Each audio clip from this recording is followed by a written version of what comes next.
नाम बताइए पहले तो अपना, और दूसरा मुद्दे बताइए। सर मेरा नाम है आशीष चौधरी और कुलस्ते जी के 35 साल के कार्यकाल में शिक्षा जीरो, चिकित्सा जीरो, रोजगार जीरो और सबसे ज्यादा मुख्य मुद्दा यहाँ पे पलायन का। रोजगार का अवसर देते तो लोग पलायन नहीं करते यहाँ पर, लेकिन स्थिति ये है कि 35 साल में सिर्फ जो मंडला को सिर्फ गड्ढा और गड्ढा ही में ही डाले हैं और कुछ नहीं है। मंडला को सिर्फ गड्ढे में ही डाला है उन्होंने, ऐसा क्यों कह रहे हैं सर? यहाँ पर एक बार अपना शुभ नाम बताइए। सुधीर का सर। सुधीर जी, ऐसा क्यों कह रहे हैं? देखिए मैं आपको फोन भी कर रहा था, आप बहुत देर से आए, ऐसा क्यों कह रहे हैं कि मंडला गड्ढे में चला गया है, शिक्षा जीरो है, रोजगार जीरो है, विकास जीरो है? क्यों लोग कह रहे हैं ऐसा? क्यों आरोप लग रहा है? आरोप लगाना तो विपक्षी का काम है, लेकिन वास्तविकता ये है कि कुलस्ते जी 8वीं बार चुनाव लड़ रहे हैं और यदि वो विकास नहीं करते तो जनता उनको जनादेश नहीं देती लगातार। ये मुख्य विषय है, ये बात इनको समझना चाहिए। जहाँ तक विकास की बात है तो आज मंडला में स्वास्थ्य सेवाओं का विस्तार हुआ है, मेडिकल कॉलेज, आयुर्वेद कॉलेज की स्वीकृति हुई है, मेडिकल कॉलेज बनना शुरू हो गया, रेल का ब्रॉडगेज हुआ है, उसके बाद नई ट्रेन लाइन का विस्तार हुआ और नई ट्रेन लाइन का संचालन भी शुरू हो गया। यहाँ तक कि मंडला लोकसभा क्षेत्र में 3 अमृत भारत स्टेशन स्वीकृत होकर वो भी कार्य शुरू हो गए और आने वाले समय में महानगरों की तर्ज पर हमारे यहाँ रेलवे स्टेशन बनने जा रहे हैं।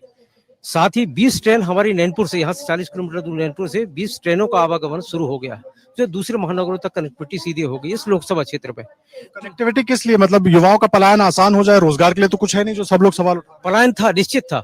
आज से 20 साल, 18-20 साल पहले जब कांग्रेस की गवर्नमेंट थी, जब भारतीय जनता पार्टी की सरकार मध्य प्रदेश में बनी, तब से पलायन रुका है, शिक्षा का स्तर बढ़ा है, गांव-गांव स्कूल और हर ब्लॉक में हमने कॉलेज, ITI, महाविद्यालय और पॉलिटेक्निक कॉलेज का विस्तार किया है। शिक्षा के लिए एकलव्य विद्यालय की कस्तूरबा शिक्षा परिसर और CM राज स्कूल, इस तरह के सारे शिक्षा के बेहतर से बेहतर, ताकि आदिवासी क्षेत्रों में उनको गुणवत्तापूर्ण शिक्षा मिल सके और यहाँ का युवा जो बाहर शिक्षा से वंचित रहता था उसको बेहतर गुणवत्तापूर्ण शिक्षा देने का काम।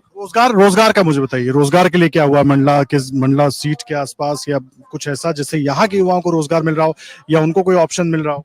निश्चित रूप से यहाँ के युवाओं को जब बेहतर शिक्षा मिली, कनेक्टिविटी मिली, आज पूरे गांव तक 99% गांव तक, सबसे पहले हमने प्रधानमंत्री सड़क से गांव को जोड़ा।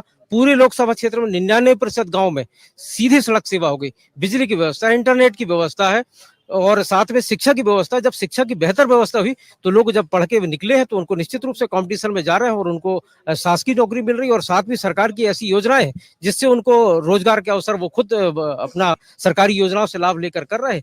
पलायन का समय था, उस समय था, और आज जो पलायन। कोई डेटा है ऐसे युवाओं का जो सरकारी योजनाओं का फायदा लेकर यहाँ पर स्वरोजगार कर रहे हो, या मोदी जी का जो एक कह सकते हैं सपना है कि युवा रोजगार करने वाला नहीं देने वाला बने, तो वैसा कुछ कर रहे हैं? इसके डेटा अगर मैं बताऊंगा तो हाँ, ये देखिए, लोगों ने खुद का अपना स्वरोजगार स्थापित किया।